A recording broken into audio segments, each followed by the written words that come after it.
अस्सलाम वालेकुम। आज का हमारा टॉपिक है एडिशन ऑफ फोर्सेस,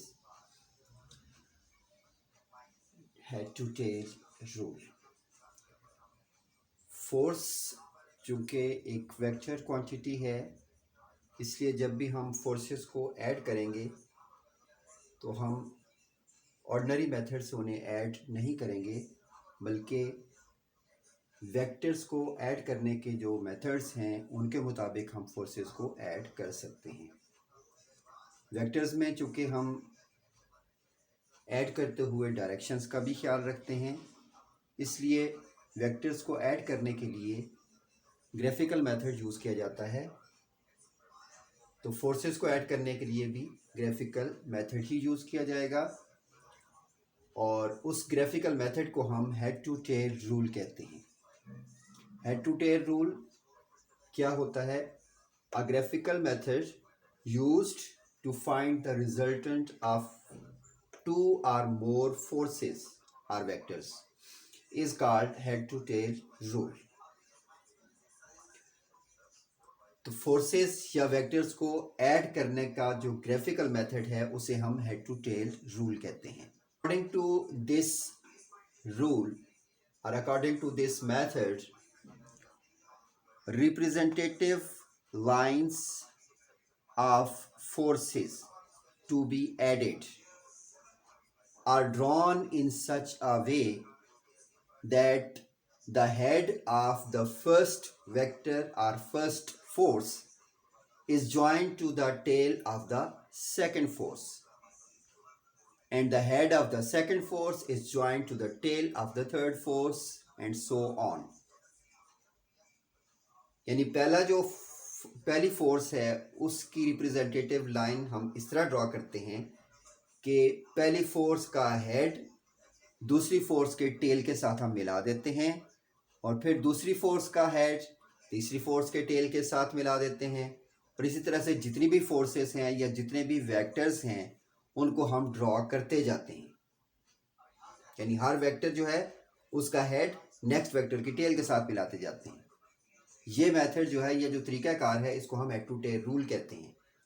और फिर इस मेथड के मुताबिक हम रिजल्टेंट फोर्स या रिजल्टेंट वेक्टर, अभी चूंकि हम फोर्सेस को डिस्कस कर रहे हैं, हम एडिशन ऑफ फोर्सेस पढ़ रहे हैं, इसलिए मैं फोर्स ही यहाँ पे यूज़ करूँगा। तो कोई भी वेक्टर क्वांटिटी हो सकती है, उसको हम ऐसे ही ऐड करते हैं। तो रिजल्टेंट फोर्स जो होगी वो हमें कैसे हासिल होगी? Resultant force, the representative line of the resultant force is drawn by joining the tail of the first vector to the head of the last vector। जितने भी वेक्टर्स हैं आपके पास, चाहे वो 2 हैं, 3 हैं, 4 हैं या इससे भी ज़्यादा हैं, जब हम वो सारे ड्रॉ कर चुके होते हैं तो उसके बाद हम रिजल्टेंट फोर्स हासिल करने के लिए क्या करते हैं कि फर्स्ट वेक्टर की टेल को लास्ट वेक्टर की हेड से मिला देते हैं। तो ये जो रिप्रेजेंटेटिव लाइन बनती है इसको हम रिजल्टेंट फोर्स कहते हैं। ये जो इसकी लाइन होगी magnitude of the resultant force को रिप्रेजेंट करेगी, और इसका हेड जो है वो direction of the resultant force को रिप्रेजेंट करेगा। एक हमारे पास दो फोर्सेस हैं यहाँ पर, ये फोर्स ए है, ये फोर्स बी है। अगर हम इन दोनों फोर्सेस को according to head to tail rule add करना चाहें तो हम कैसे ऐड करेंगे? पहले हम representative line of force A, इसको हम ड्रॉ करेंगे। जी, हमने इसको ड्रॉ कर दिया। इसके हेड को सेकंड वेक्टर, ये सेकंड जो फोर्स है, जो फोर्स भी है, उसकी टेल के साथ हम मिला देंगे। ये उसकी टेल यहां से स्टार्ट करेंगे, ये फोर्स ए और ये फोर्स बी, हमने इन दोनों को ज्वाइन कर दिया according to head to tail rule. ठीक है, फर्स्ट वेक्टर या फर्स्ट फोर्स जो है उसके हेड को सेकंड के टेल के साथ हमने मिला दिया। क्योंकि यहाँ पर हमारे पास दो ही फोर्सेस थी, इसलिए हम यहाँ तक ही हमारा जो है प्रोसीजर होगा। हमने फर्स्ट वेक्टर या फर्स्ट फोर्स जो है उसके हेड को सेकंड की टेल के साथ मिला दिया, इन दोनों को हमने ज्वाइन कर दिया। रिजल्टेंट फोर्स क्या होगी कि फर्स्ट वेक्टर की टेल को हम लास्ट वेक्टर के हेड के साथ मिला देंगे। ये आप इनको आपस में मिला दें, ये फर्स्ट वेक्टर की टेल को लास्ट वेक्टर के हेड से हमने मिला दिया, ये इसकी डायरेक्शन हो गई। और ये जो लाइन यहाँ से यहाँ तक है हमने मिलाया है फर्स्ट के टेल को लास्ट के हेड के साथ, ये जो रिप्रेजेंटेटिव लाइन है ये magnitude of the resultant vector है और ये इसकी डायरेक्शन है, रिजल्टेंट वेक्टर की डायरेक्शन या रिजल्टेंट फोर्स की डायरेक्शन। तो ये हेड टू टेल रूल है जिसके मुताबिक हम अ नंबर ऑफ फोर्सेस या अ नंबर ऑफ वेक्टर्स को ऐड कर सकते हैं। ठीक है, इसमें कोई कैद नहीं है कि कितने वेक्टर्स होने चाहिए जिनको हम ऐड कर सकते हैं।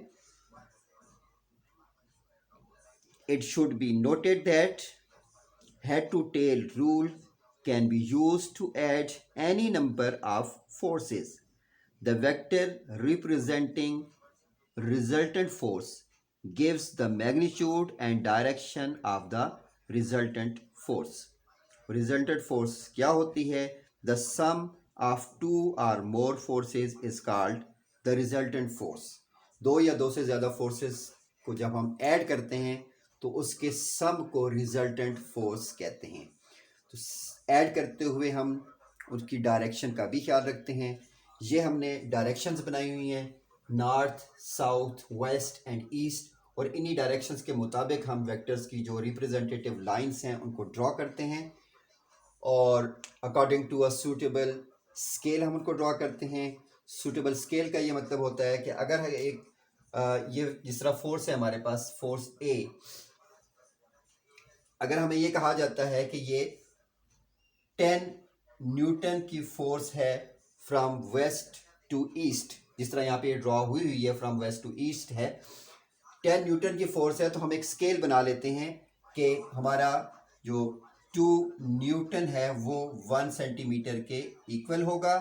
तो अब ये जो 10 न्यूटन की फोर्स होगी इसके लिए हम 5 सेंटीमीटर की लाइन ड्रॉ करेंगे। तो ये लाइन हमने जो ड्रॉ की इसके मुताबिक, तो हम एक स्केल बना लेते हैं तो उसके मुताबिक हम ड्रॉ कर लेते हैं। अब ये जो सेकंड वेक्टर है हमारा, ये अब वेस्ट डायरेक्शन तकरीबन इसकी बनती है।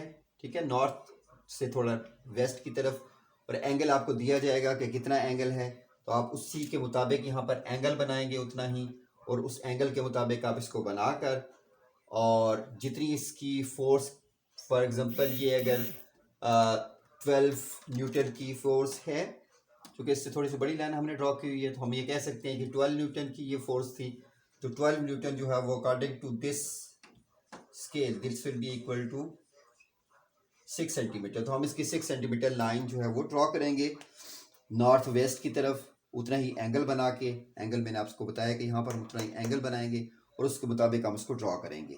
तो एडिशन ऑफ फोर्सेस को ऐड करने के लिए हमने अभी डिस्कस किया कि ग्राफिकल मेथड यूज़ होता है, और ग्राफिकल मेथड को हम हेड टू टेल रूल कहते हैं, और हेड टू टेल रूल के मुताबिक रिप्रेजेंटेटिव लाइंस वेक्टर्स की इस तरह ड्रॉ की जाती हैं कि पहले वेक्टर का जो हेड है उसको दूसरे वेक्टर की टेल के साथ जोड़ दिया जाता है, और फिर रिजल्टेंट वेक्टर हासिल करने के लिए हम पहले वेक्टर की टेल से आखिरी वेक्टर की हेड तक जो हम लाइन ड्रॉ करते हैं वो रिजल्टेंट वेक्टर या रिजल्टेंट फोर्स की डायरेक्शन और मैग्नीट्यूड को शो करता है।